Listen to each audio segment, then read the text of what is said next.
Hey everyone, this is Jeremy Long. I'm here with Randal Reeder on the set of The Mortician, his latest film here set in New Orleans, if you can't tell by the giant mosquitoes. So, Randal, let's start out, man. Let's talk about the latest film. You know, let's talk about what it's about and what your character is. I play Officer Hardy in this one. It's a we are going around.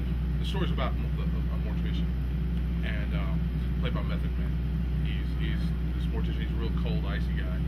And then we are actually going around.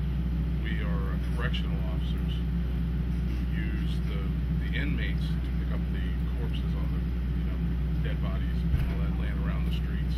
And yeah, we take them into the morgue. So that's about all I can probably tell you without getting in trouble. So it's a family flick. Absolutely. Yeah, absolutely. Lots of Lots of good cuddly fun for the entire family.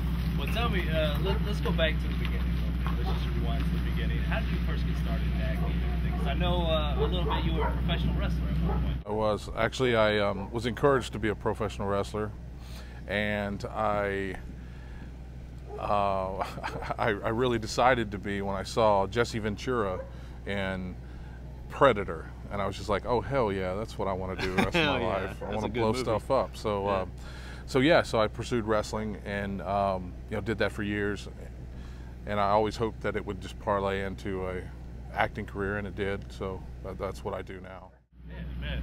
So you've been doing this for better parts of 15 years now, right? Yeah. I've been acting since the early '90s, 92 or so, and wrestling actually on TV since I was 18. Yeah.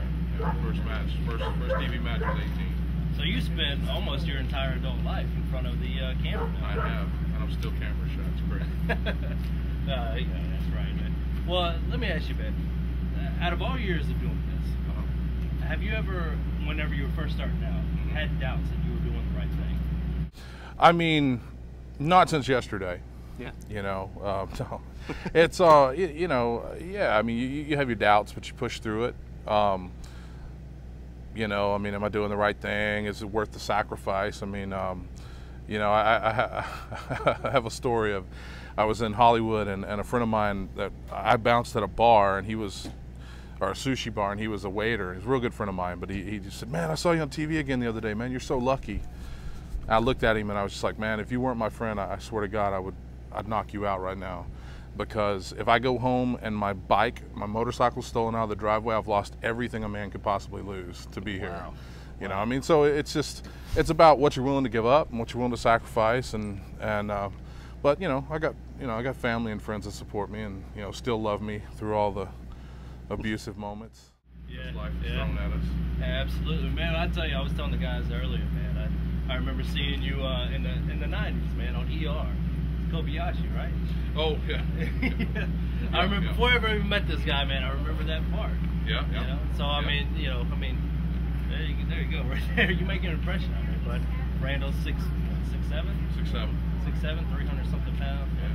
290, right? Yeah. 290. Something like that.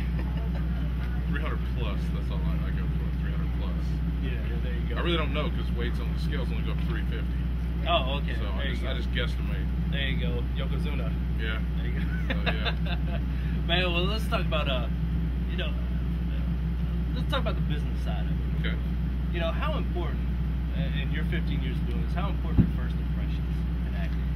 Man, first impressions in life, period, in general, or you never get a second chance to make a first impression. Yeah. So yeah, being on all the time. Being on your game. A friend of mine told me that Hollywood is like being at an amusement park.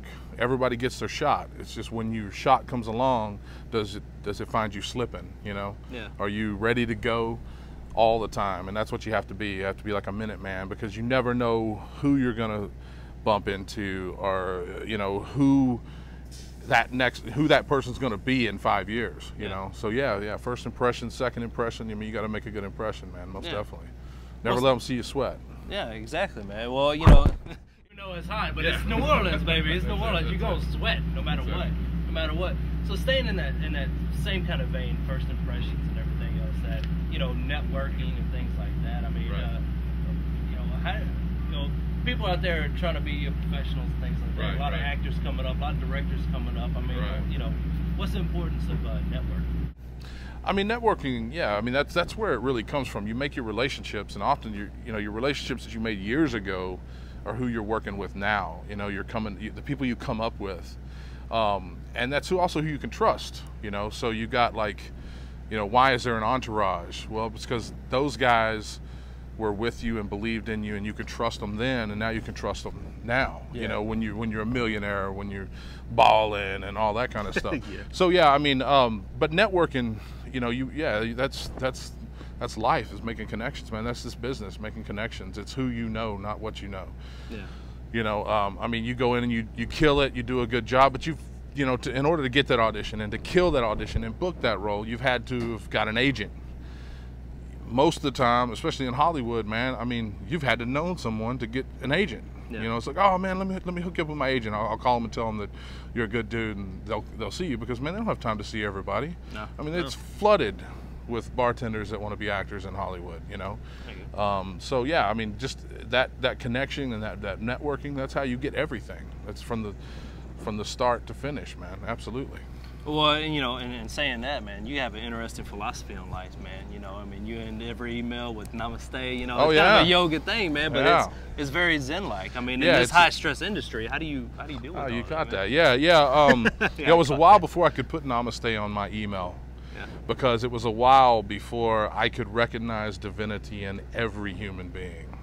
And that's to everybody I send, man, even business, whatever, it's namaste. And it was a while, man, and it was a big moment in my life when I could say, okay, I'm going to recognize divinity in everyone. Because, man, there was some people I couldn't see no God in, you know what I mean? I couldn't see nothing good. But, you know, I mean, you got to, you know, we're all one. You got to love each other. You know, this life it's an interesting thing, but it is about friendships and relationships, you know. The last film we did, it was about human relationship that I directed, and it was only done through human relationships, through friendships. Is the only reason we could get it done for the price of, you know, the budget that we did. Well, that brings up an interesting point. You made the very unfriendly venture from acting to directing. Man, I'm telling you. Well, I mean, you know, I mean, I guess it's difficult, but it really is. It's just the next step in the evolution. I mean, you know, if we're not, as humans, if we're not growing, you know, if we're not moving forward every day, there's an old business saying that if you're not moving forward, then you're moving behind. You know, you're going backwards. You're not moving forward, you're going backwards. Very good point. Yeah. You know, and that's the way it is with life. To me, you know, if you stop here, that's where you stop. But to me, I'm going forward every day, and it was just a natural progression to start writing. I'd had a stroke a few years ago, and that's really where I started writing and directing, was in my downtime, where I couldn't really book work because I was, you know, half blind and crippled, and I said, well, I guess I'll direct a movie. So I directed a short film, and then you know, Wrestler's Cocktail, about a day in the life of a pro wrestler, which had put me in the stroke situation in the first place, and then you know, just went forward and started writing features, and then brought my boys in and hijacked their life and made them come aboard. You know, to be my partners, the Fu Man Crew. What's up, crew? Shout out, hell yeah.